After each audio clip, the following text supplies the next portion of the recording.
Welcome back, ladies and gentlemen. This is a special edition of the World Report. Election 2010 is right around the corner, and we're speaking with American Independent Party candidate for governor of California, Chelene Nightingale. Chelene, obviously a lot of people have not heard of you yet.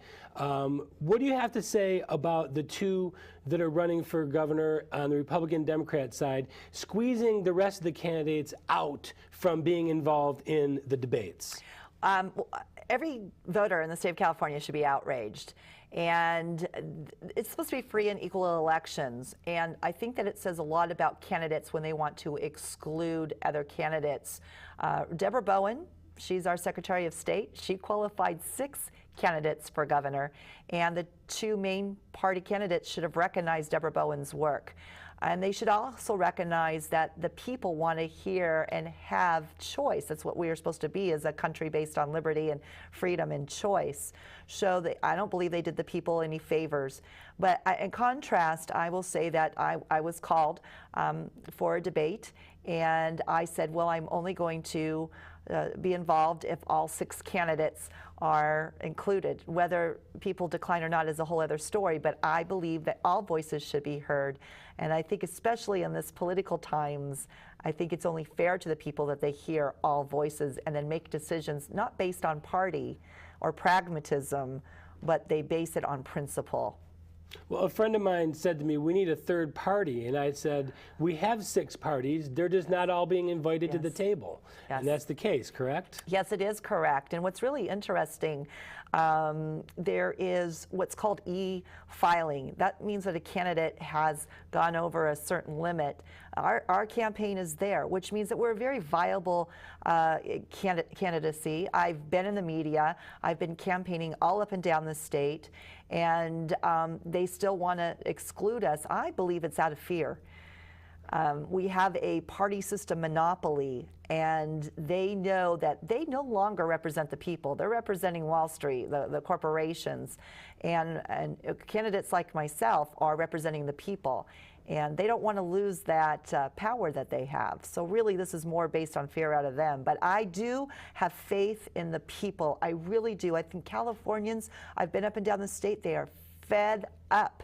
And I believe that they're going to go to the polls and they're going to show just how fed up they are. Okay, very good. The next situation I want to talk about is the border. Yes. Mexico is completely out of hand. Yes. I think that we don't even know the half of what's going on down there. No, we do not. But we continue to allow our borders to be open. And there was an LA Times piece, if we could put that on the screen, from the LA Times, some facts that are happening right now. 40% of all workers in LA County are not paying taxes because they're being paid cash under the table. Nearly 35% of all inmates in California detention centers are Mexican nationals here illegally. 75% of people on the most wanted list in LA are illegal aliens.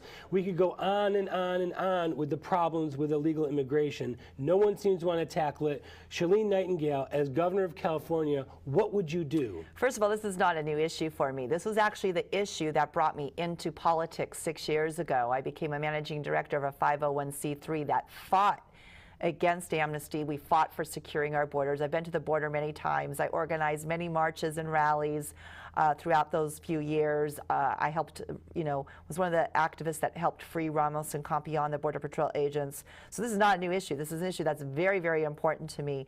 Jamil's Law, I fought very hard for Jamil's Law. For those of your listeners who may not know, Jamil's Law was based on the murder of Jamil Shah Jr., who was a rising high school football star, gunned down outside his home by an illegal alien gangbanger. And what was really bad about this, not just that fact, but the fact that his mother, Anita, was over in Iraq fighting for our country as a soldier.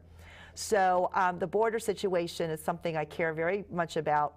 We've got a drug cartel problem, MS-13 gang member problem. We have a California State Military Reserve that our governor oversees, and nobody talks about them. I've actually met with a couple of them, and they are very willing and want to go armed to the border. So I will be sending under my jurisdiction the California State Military to the border. I will also end public benefits for illegal aliens. I was included in a summit FAIR. It's a national organization that fights against amnesty, and their new report showed that $22 billion a year of our taxpayer money is going to illegal aliens. So I'm going to cut that off. I mean, basically it's Prop 187, which was 834B in our books, which is similar to the Arizona bill. And of course, the judicial activists took it off. But I've already spoken to experts who said, no, Chelene, they unconstitutionally reversed that. Go back in there and fight it and bring it back. So that's what I plan on doing.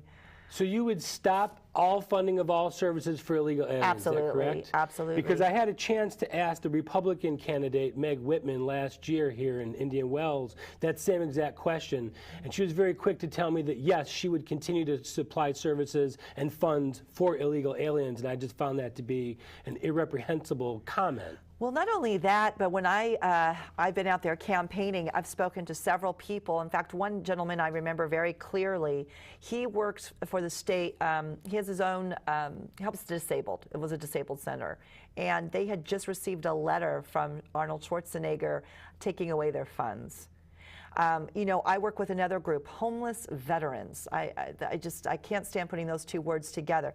We have homeless veterans, disabled, senior citizens, and you know what, gosh darn, sometimes there are families that need extra help, and we can't help these groups of individuals because our tax money is going to illegal aliens. We need to take care of our own first. So I'm appalled as well at that statement, but that's okay. I am on record as saying that I will do this. I also fought sanctuary cities. I remember very clearly going into Maywood and protesting their sanctuary city stance. So we need to make sure we enforce the laws here in the state of California. Would you continue the building of the fence on the border?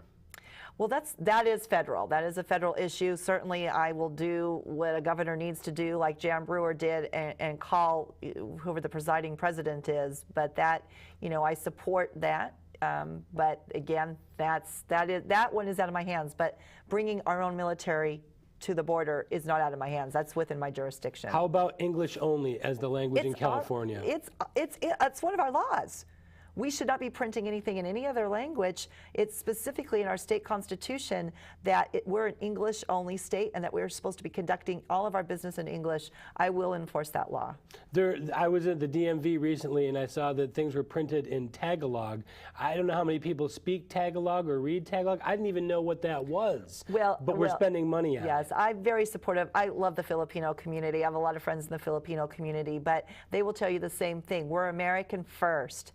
And that printing of all those different languages actually costs the taxpayers in the millions. I can't remember the exact number, but it's an astronomical amount.